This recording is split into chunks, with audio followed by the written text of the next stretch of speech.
De lo profundo a ti grito, Señor, Señor, escucha mi voz, estén tus oídos atentos a la voz de mi súplica. De lo profundo a ti grito, Señor, Señor, escucha mi voz, estén tus oídos atentos a la voz de mi súplica.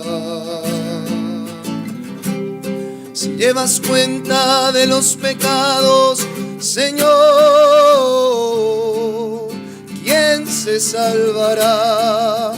¿Quién se salvará?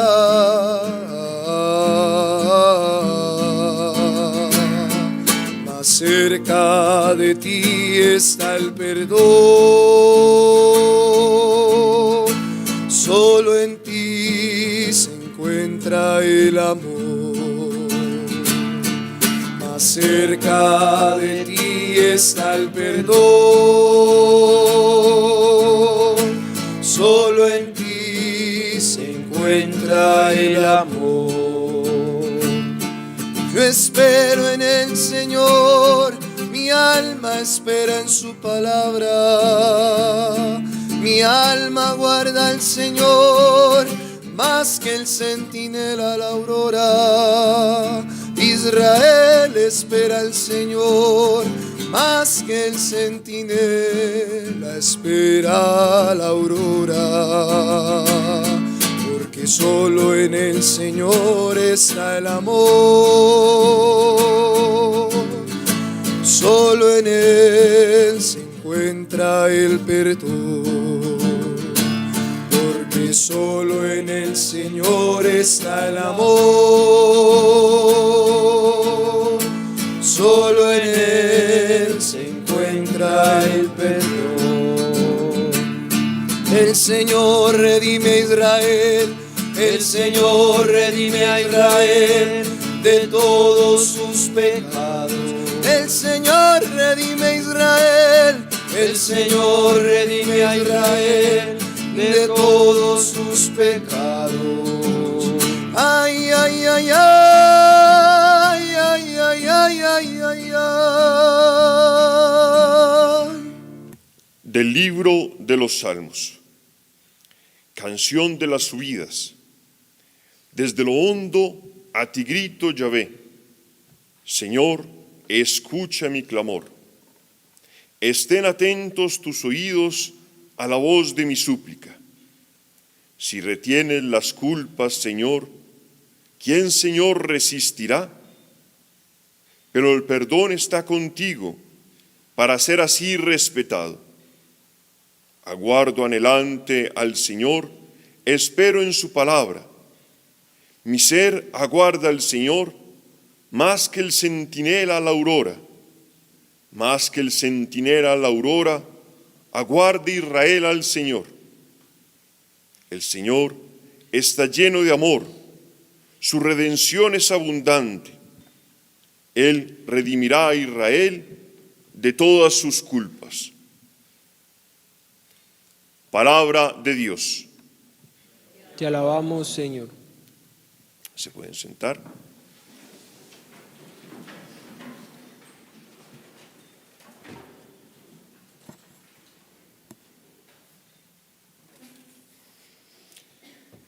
Bien, hermanos, continuamos con estas catequesis sobre estos salmos penitenciales que el Señor ha querido regalarnos en este tiempo de Cuaresma, también como una ayuda para prepararnos a la Pascua, como un ponernos frente a nuestra realidad y poder gritarle al Señor: digamos también en este aspecto penitencial que tiene el tiempo de Cuaresma, que de alguna manera prepara nuestro corazón, va disponiendo nuestro corazón a poder acoger al Señor que se acerca, que viene ya a nuestra vida en este tiempo de Pascua que se está acercando.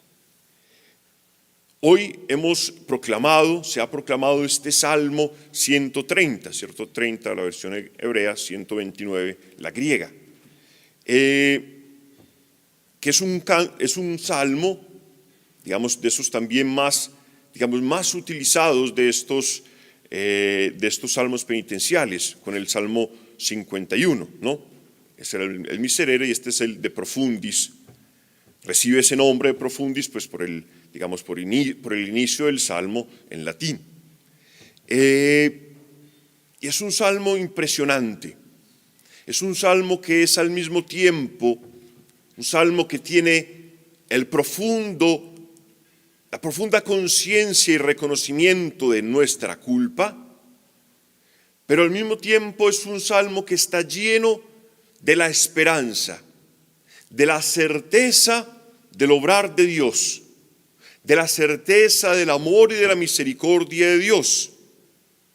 Por eso es que el salmista, por eso es que el hombre que grita con este salmo puede levantar y gritar al Señor, porque él tiene dentro la certeza, aun a pesar de sus caídas, aun a pesar de sus pecados, tiene dentro una certeza, un sello en su vida de que el Señor tiene más poder que sus pecados y que este Señor, que está lleno de amor y de redención, como decía al final del Salmo, o lleno de misericordia y de redención, no lo dejará en la muerte.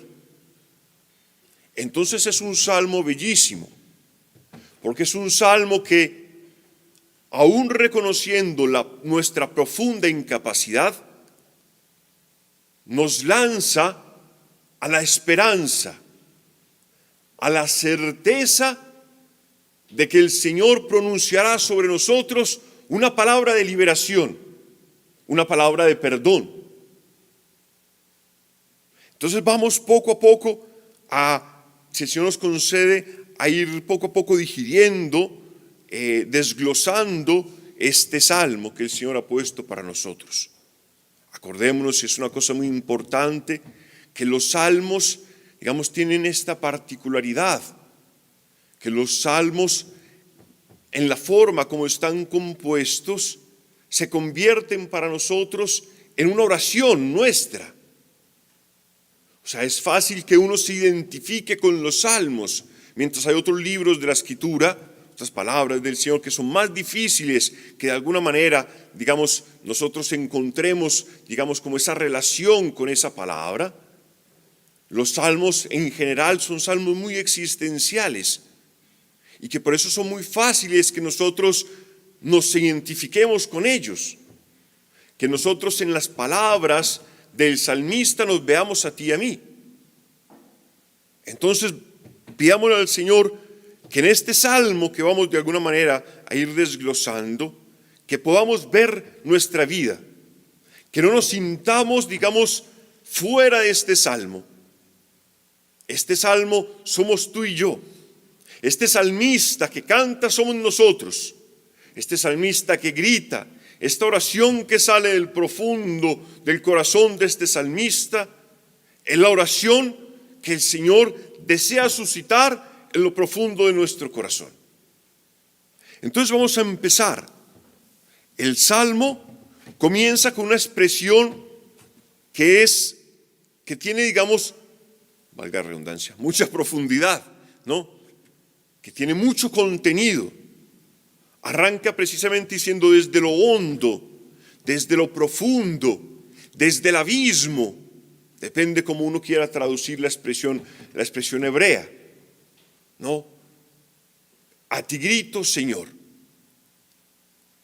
Y es una imagen, digamos que en su brevedad, es una imagen que dice mucho. Acordémonos que para el mundo hebreo, la cosmogonía, la forma como veían el mundo en la mentalidad hebrea, ¿no? estaba hecho, bueno, la tierra, la plana, la bóveda de los cielos, bien, sobre la cual pues después estaba el Señor y demás, los famosos 7 cielos, donde se encontraban pues los ángeles, las realidades escatológicas y al final la presencia de Dios, bien, pero debajo de la tierra estaban las partes inferiores, ¿no? Que normalmente la tierra estaba apoyada sobre las aguas, ¿no? Por eso las aguas surgen de la tierra por las fuentes, porque debajo estaban las aguas sobre la cual descansaba la tierra, y al final estaba, digamos, el lugar de los muertos, ¿no? El Seol, los infiernos, como llamamos nosotros, que efectivamente viene de ahí, de las partes inferiores de la tierra, las partes más bajas. Entonces, cuando el Salmo dice de lo profundo, del abismo, de lo hondo, está haciendo primero que todo una referencia, al menos invitándonos a referirnos como el salmista, cómo se encontraba el salmista. Se sentía precisamente en lo hondo de la tierra, en el fango, en esas aguas que lo estaban ahogando, en el país de los muertos. Es decir, se encontraba en la profundidad, en la muerte más total. Lo hondo, el abismo, es también este signo de la oscuridad. Un lugar profundo normalmente es un lugar donde el sol no llega. Entonces es un lugar oscuro de muerte, un lugar que de alguna manera intenta expresar a través de esa imagen física, ¿no? A través, digamos, de esa imagen que nos podemos formar de un lugar fangoso, lleno de agua que te ahoga, un lugar de muerte, un lugar de oscuridad.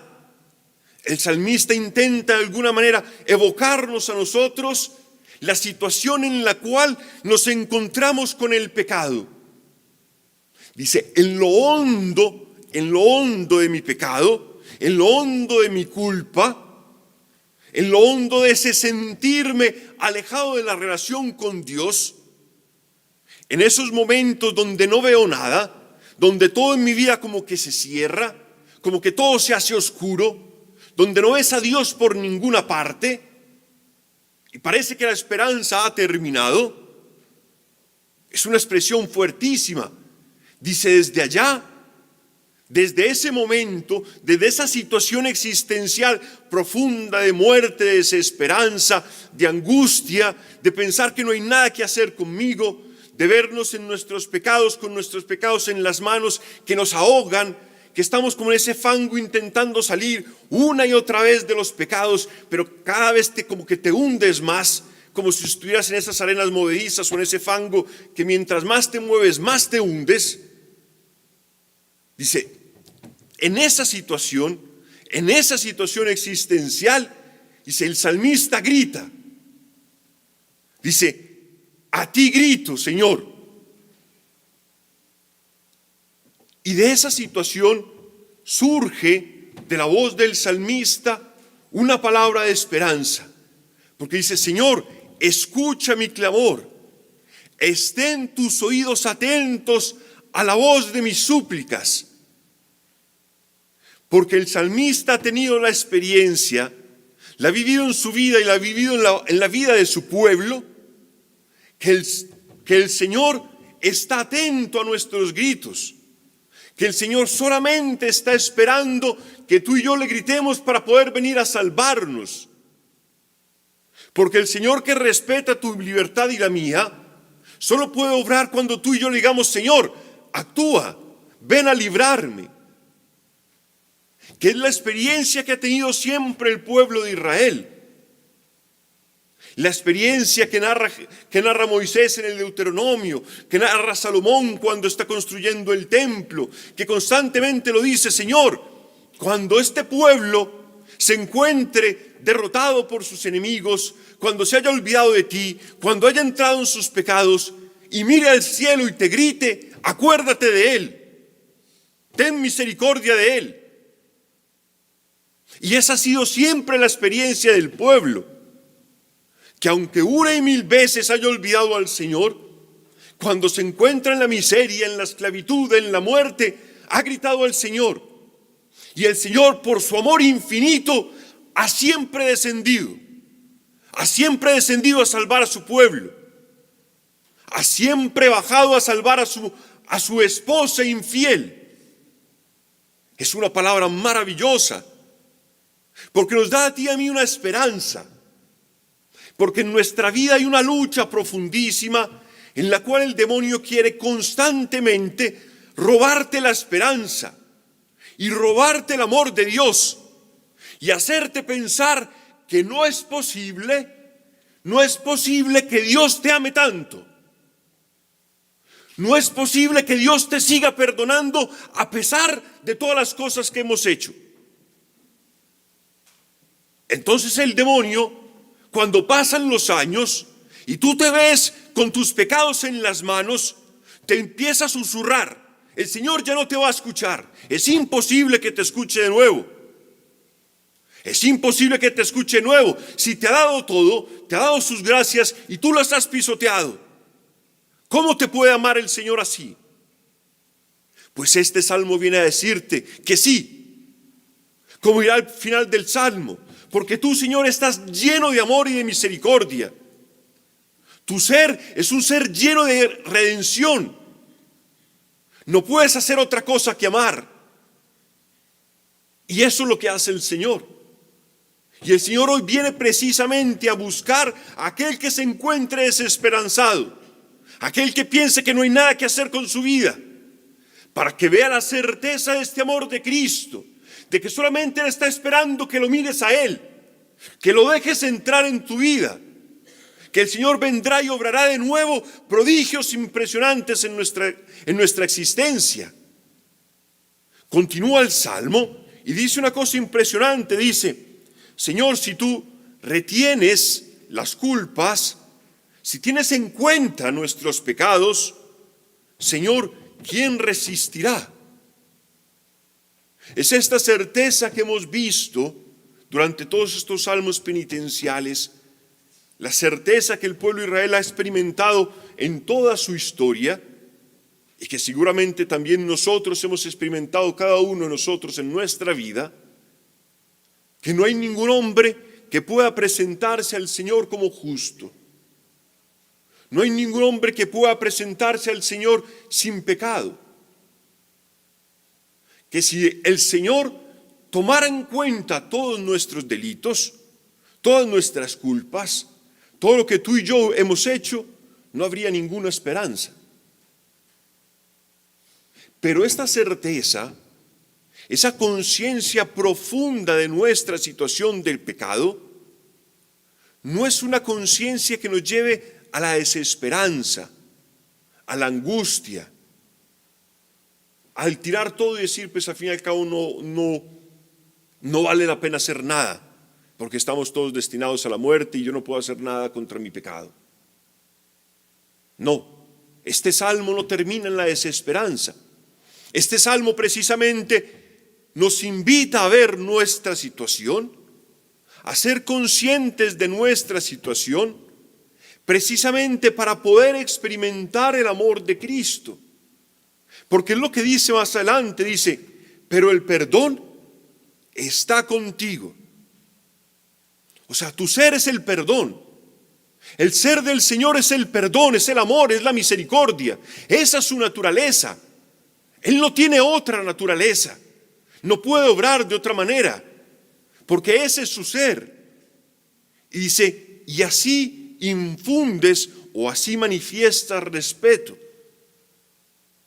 Es una expresión bastante compleja que de alguna manera quiere expresar en nuestra vida cómo el Señor precisamente infunde en nuestra vida el temor a Él, el respeto a Él, no porque sea un Dios que lance rayos y te quiera destruir y un Dios justiciero, sino que precisamente infunde ese respeto y amor, ese respeto y temor por el amor profundo que nos tiene.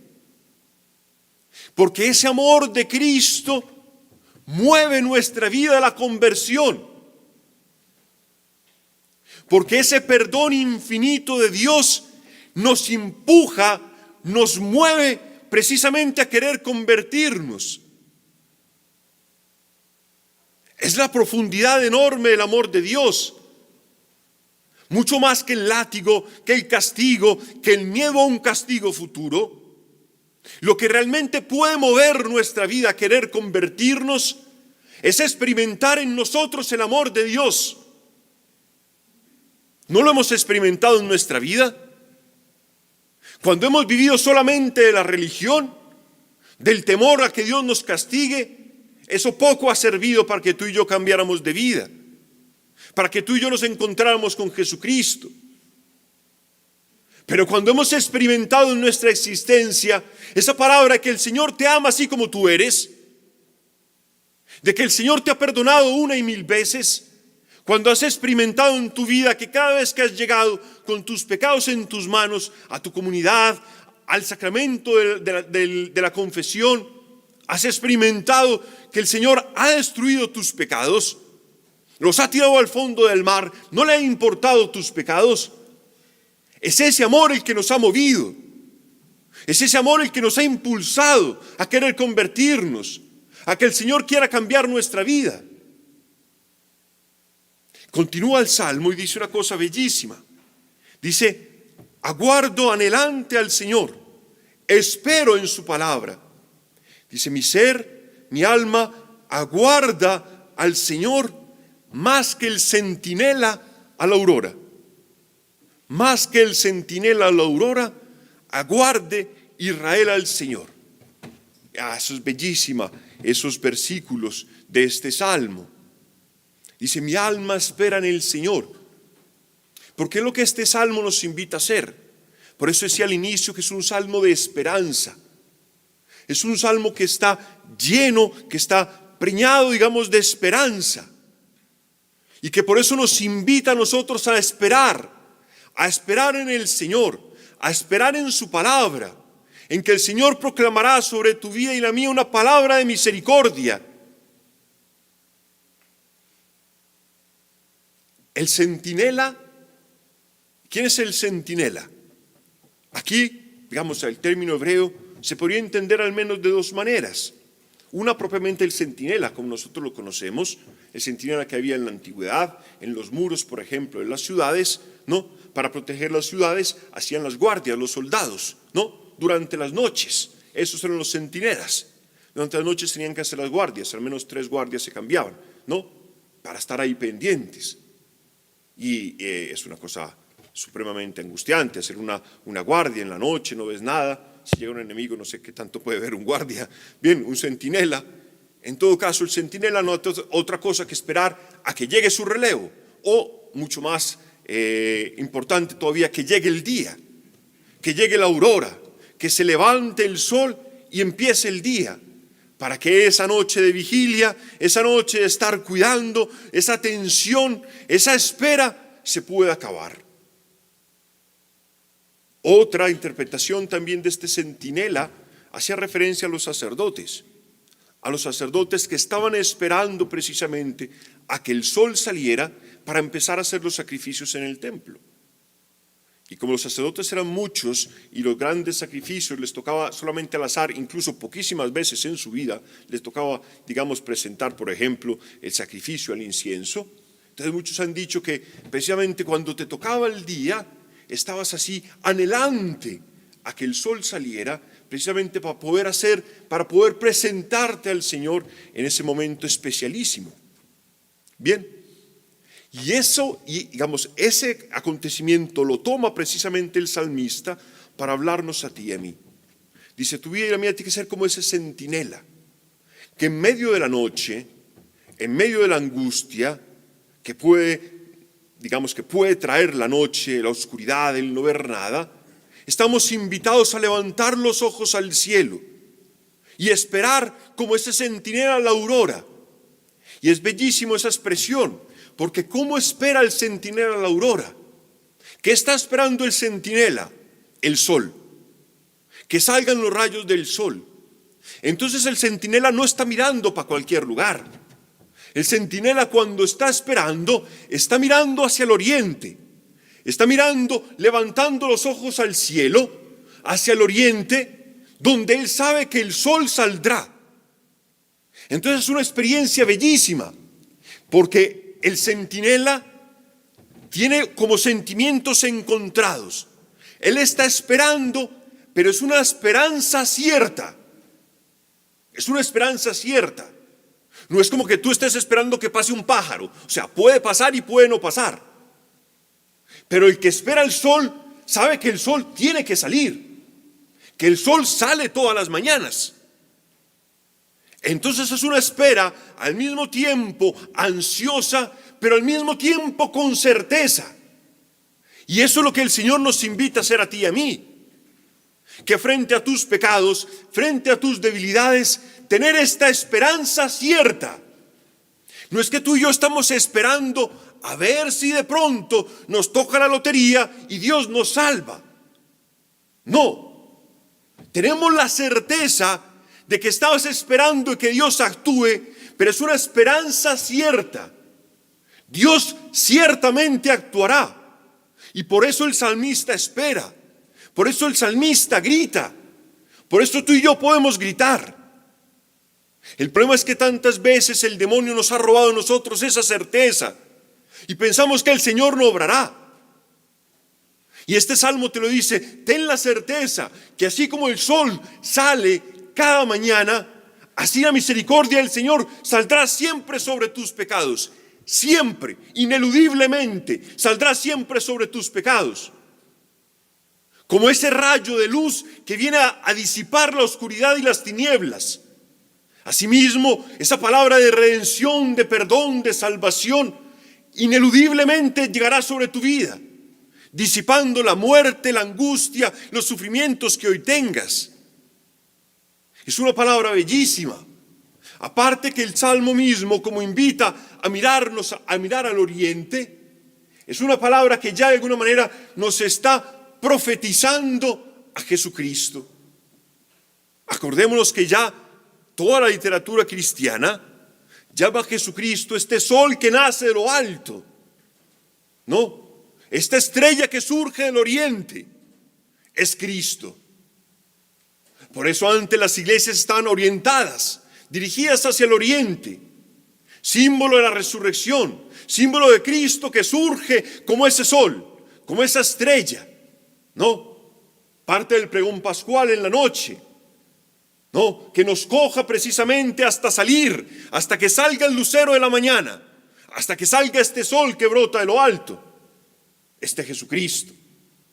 Entonces es una palabra bellísima porque el Señor nos invita a ti y a mí a mirar hacia el oriente, es decir, a mirar a Cristo. Que en este tiempo, en la situación en que te encuentres, puedas levantar los ojos y mirar a Cristo. Que este Cristo, esta aurora, viene a nuestra vida, viene ineludiblemente, vendrá en esta Pascua, pasará sobre tu vida, no te dejará en la muerte. Es lo que está cantando constantemente este salmo. Por eso termina el salmo con esta certeza bellísima. Dice: el Señor está lleno de amor, su redención es abundante, Él redimirá a Israel de todas sus culpas. Así termina el salmo, con esa certeza. Él lo redimirá. Es un futuro que se cumple, es un futuro cierto. El Señor redimirá a su pueblo de sus culpas. Redimir, que significa rescatar, que significa pagar, que significa tomar el puesto tuyo para regalarte a ti la libertad, que es lo que el Señor ha hecho con su pueblo en Egipto, que ha pasado salvando, que ha pasado reemplazando los primogénitos de Egipto por ese cordero, a imagen de Cristo que ha tomado tu lugar y el mío, para regalarnos gratuitamente la vida, para salvarnos, para arrancarnos de la muerte. Lo que ha hecho Cristo en la cruz, ha tomado tu lugar y el mío para regalarnos gratuitamente a nosotros la salvación, para decirte: mira que tus pecados están destruidos, que todos tus pecados están rotos en la cruz, que la nota de cargo, como dice San Pablo, esa expresión que tanto me gusta, la nota de cargo que había contra ti y contra mí ha sido estrellada, ha sido rota en la cruz. Todo lo que debíamos ha sido roto en la cruz por ti y por mí. De forma que tú y yo podamos experimentar esa redención, ese amor. porque como decía, me gustaba mucho, mientras que preparaba el Salmo, leía a un biblista llamado Ravasi que citaba a Dostoyevsky y decía una expresión muy interesante. Decía Dostoyevsky en una de sus obras, dice, pero hermano, ¿qué es el infierno? Y respondía, el infierno es no poder amar ni ser amado. Esa era la definición que daba Dostoyevsky. Y esa es la expresión que siente este salmista, desde lo cual grita desde lo profundo. Esta experiencia de no poder amar. Pero el Señor precisamente destruye este infierno a través de su amor. Por eso el cielo es Cristo, es Dios, que está lleno de amor, totalmente lo opuesto al infierno, totalmente lo opuesto a nuestro pecado, que es la negación del amor. Es este amor de Cristo, que es una entrega total a ti y a mí, pecadores. Cuando hemos sido enemigos suyos, Él nos ha dado este amor gratuito, precisamente para salvarnos de ese infierno, para que podamos sentir tú y yo este amor, un amor que nos llena, que nos sana y que nos concede una vida nueva, para poder tú y yo amar al otro, servir, salir de nosotros. Entonces bien, hermanos, continuemos estos laudes. De lo profundo a ti grito, Señor, Señor, escucha mi voz, estén tus oídos atentos a la voz de mi súplica. De lo profundo a ti grito, Señor, Señor, escucha mi voz, estén tus oídos atentos a la voz de mi súplica. Si llevas cuenta de los pecados, Señor, ¿quién se salvará? ¿Quién se salvará? Más cerca de ti está el perdón, solo en ti se encuentra el amor. Más cerca de ti está el perdón, solo en ti se encuentra el amor. Yo espero en el Señor, mi alma espera en su palabra. Mi alma guarda al Señor, más que el centinela a la aurora. Israel espera al Señor, más que el centinela espera la aurora.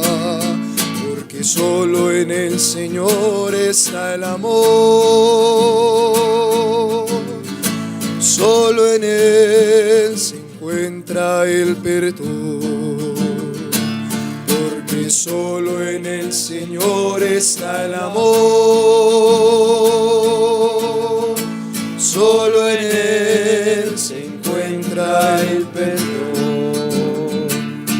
El Señor redime a Israel, el Señor redime a Israel de todos sus pecados. El Señor redime a Israel, el Señor redime a Israel de todos sus pecados. Ay, ay, ay, ay.